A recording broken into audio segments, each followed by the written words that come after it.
Hey everyone, welcome back. I'm David Fenwick. Today we're going to be talking about your physical well-being. The physical well-being affects everything in your life. It affects your thought life, your cognitive health. It affects your relationships, your emotions. It affects the way you view yourself. And yet we have an epidemic in this country. We have an epidemic of obesity. We have an epidemic of diabetes. We have an epidemic of men who have become complacent.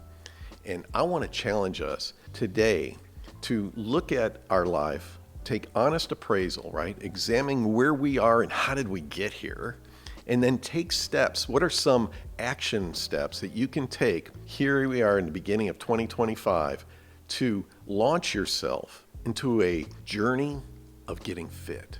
And it is a journey. Don't let anyone kid you. Diets don't work.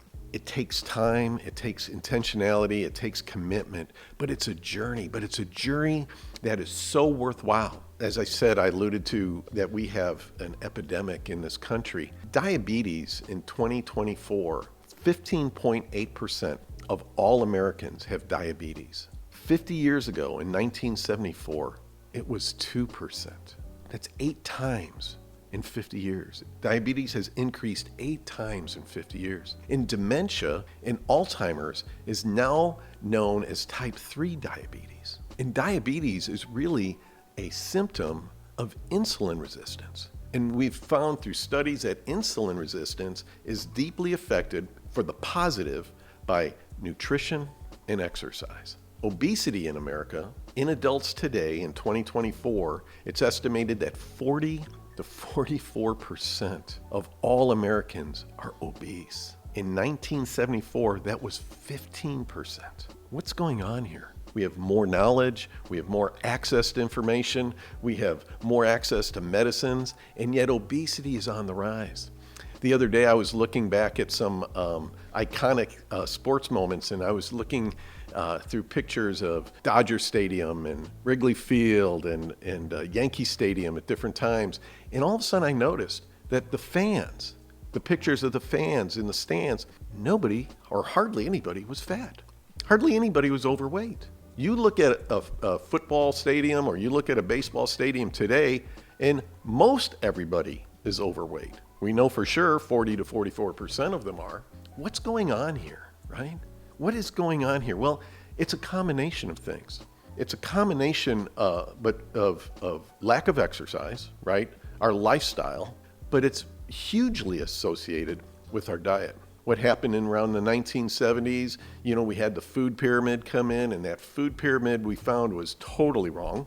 The increase in ultra-processed food from the 70s to today deeply is affecting all of us. The amounts of refined sugar, the soda that people drink today, it's just crazy, the assault on our physical well-being.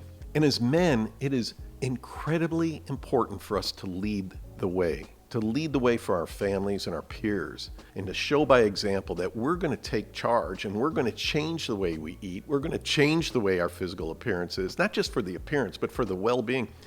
My goal for myself is I want to live long, right? It's not just adding years to my life, but I want to add life to my years, right? I don't want to be that guy. Modern medicine is going to keep us alive, barring some horrible thing, some disease we can't overcome. But I don't want to be that guy who's 80 years old and is on all kinds of drugs and barely getting around. I want to be that 80-year-old man who's still running, who can get down on the floor and play with his great grandkids and get up. I want to be that kind of guy where the life in my years is exuberant and I'm flourishing.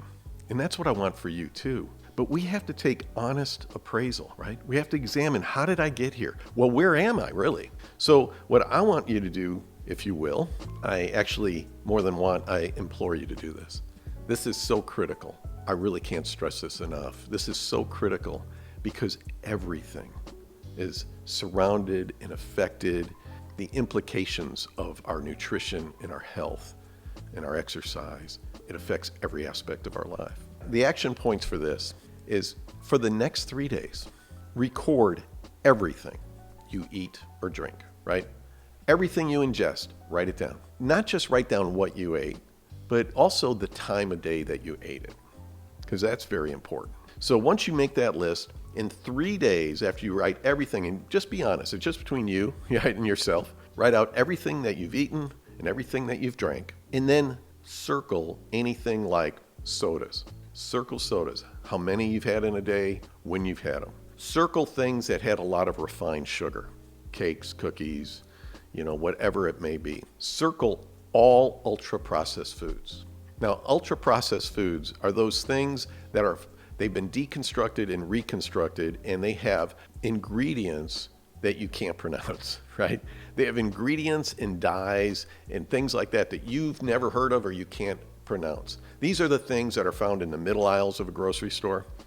I say that if you can buy this at a gas station or a convenience store, it's not real food. It's a food-like substance. And these ultra-processed foods that are found in boxes and bags, they're food-like substances. But circle those, right? Just be honest with yourself. If you can, circle anything that has had seed oil or vegetable oil. Seed oil and vegetable oil is something that is extremely toxic. I try to avoid it at all costs, but there's times that it can't help it, right? There's just times where, like if I go to a restaurant, I don't know what they're cooking with. There are certain restaurants, though, where I go and I ask them, I says, hey, instead of using vegetable oil or seed oil, can you cook my meal, whatever it is, my omelet or what have you, can you cook it in bacon grease, or can you cook it in butter, or can you cook it in olive oil? And for the most part, they'll do it, or I think they will. Maybe they're lying to me. But anyway, seed oil is terrible for you. And also circle any fast foods that you eat. I don't care where it is, anything that you eat that's a fast food. Circle all those things and then tally it up, and you'll be shocked.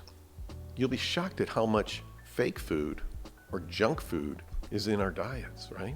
I know myself, I've gotten to the place where I don't eat refined sugar hardly at all. And I loved baked goods. My girls were great bakers. I loved baked goods, but I avoid them. Very rarely do I have anything like a cookie or a cake or anything like that. I love them, but I don't. I don't eat ultra-processed food at all. It's not like I eat clean all the time, but I eat good enough that when I want pizza, I eat pizza. If I want a burger, I eat a burger. I eat what I want to eat, but I'm very careful to avoid certain things. I can't tell you the last time I had a soda. Soda is toxic for us. We got to get those out of our diet. You start to look at, what am I eating? And then what can you replace it with? That's another thing. But first, write down everything you're eating. Oh, and by the way, if you're drinking like orange juice and fruit juices, stop that. And instead, eat the orange, right? Eat the apple. When you just do the juice, really you're just getting fructose. You're getting sugar overload, which of course is bad for diabetes. So instead, eat the apple, eat the orange, because that way you're getting the fiber, you're getting all the good stuff too. Then the second thing I want you to do is I want you to write down some steps that you can take to begin exercising. Every one of us is at a different spot. Every one of us is at a different place. I get this a lot from men, especially as they're getting older. They'll say, I can't exercise because my joints hurt, right? I can't exercise because my energy levels, it's just so hard for me to exercise because my energy levels are so low. Well, frankly, your energy levels are so low and your joints hurt because you don't exercise. So often our energy levels are low because we're eating poorly. When we eat crap, it's like you're fueling an engine and you're just bogging it down with sludge. If you start eating better, you'll notice your energy levels go up. It's just simple stuff, but there's so many guys who I have in my life who are overweight and they're complacent and their lifestyle is leading them down a slope that is more than slippery. It's going over an edge. And I want them to have the best third of their life, but you have to take care of yourself physically. So start writing down, what could you do? And it could be very simple. If you haven't been exercising, I would say go for a walk every day. Simple as that. Go for a walk 5 days a week. Whatever you can do, go for a walk. It could be a short walk, it could be a half a mile, but slowly build it up. But start somewhere. If you're already exercising somewhat, if you're already going for a walk, extend that walk. Add a mile to it, or add a little jogging in with it, something like that. If you have access to weights or a gym and you haven't done it in a while, go and get on some of the machines there, right? Those machines keep you from getting injured pretty much. When I started working out in the gym, that's what I did. I went to the gym and I just started using the machines. And before long, I was doing the free weights and really focusing on different body parts. But you have to start somewhere. Studies have shown, Dr. Peter Attia and others have shown that cognitive well-being, dementia, and Alzheimer's can be slowed and even stopped through exercise. Your volume of oxygen max, your VO2 max, which comes from intense cardiovascular working out, if you can maintain that, you actually can prevent yourself from having dementia. This has been proven, right? Science is digging into this and exploring this, and it's so powerful. Your mental acuity is increased by two things. One is cardiovascular exercise, and the other one is lifting heavy weights. And so Dr. Peter Attia says, if you go to the gym, at some point in your exercise and you're working out, lift heavy weight as heavy as you can to failure. Just do that. You might be doing some light weights all through, but whatever the next weight is, do it to failure. And it just releases something in our bodies that affects not just our muscles, but it affects our cognitive well-being. Exercise and nutrition, they affect everything. So write out what you've been eating for 3 days, record it, and then start to replace things, right? You start to replace things. Instead of sodas, bring in green tea. Coffee's great for you. Water, just as much water as you can drink. Refined sugar. You can remove refined sugar and introduce things like maple syrup. It still has sugar, but it's better. Honey, local honey. If you have a sweet tooth, incorporate that instead of refined sugar. Ultra-processed foods, just stop. Just start eating real food. Just start eating real food, whatever that may look like. Stop eating the junk that is fake food-like substances. If it comes in a bag or a box and you can get it at a convenience store, just get it out of your diet. Instead, initiate healthy snacks. Eat macadamia nuts or walnuts or pistachios. Those are great nuts for you. Avoid peanuts. Avoid cashews. And I even avoid almonds. The other three are healthier, better in protein, and they're just better for you. I eat beef jerky. I found a good beef jerky and I eat that as a snack. There's so many things that you can incorporate to get rid of the snacks throughout the day or change your snacking. And another thing is look how often you're eating and when you're eating. I started doing this where I don't eat anything after 7 o'clock. There's a thing called intermittent fasting. I'm sure a lot of you have heard about it. Well, intermittent fasting has been proven to help the body. It challenges the body, right? It's just good for our digestive system and our gut health. And so what I do, if I stop eating at 7, I don't have my next meal till 8 or 9 in the morning. So now I have gone 13, 14 hours without food. That's my intermittent fasting.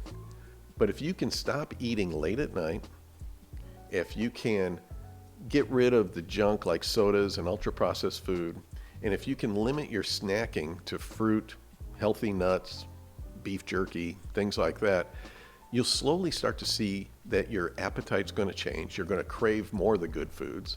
You're going to start seeing your energy level increase. And with that, you're going to find yourself being able to step into more exercise. It all works together. And so change your diet. Be intentional about starting working out, whatever it may be, on whatever level. But if you just begin today, right? Don't set unrealistic goals. Some people have goals. Hey, there's a friend of mine. He set a goal that he was going to run a marathon, and he's worked at it, and he's running marathons now. I mean, his life has changed in his 50s. It's so encouraging. But for me, if I set these goals and they're too stout, let's say, I would end up quitting because I didn't reach them. So for me, it's more like I'm just going to get healthier. I'm just going to start eating right. I'm just going to stop eating junk. I'm just going to start working out. And slowly but surely over the years, I've gotten to the point where I work out consistently. I'm in the best shape of my life, really, at this age. And it all comes down to just being intentional. We need you to be the best you can be. I want your next third to be your best third. But it starts with what you eat, what you drink, and how you exercise.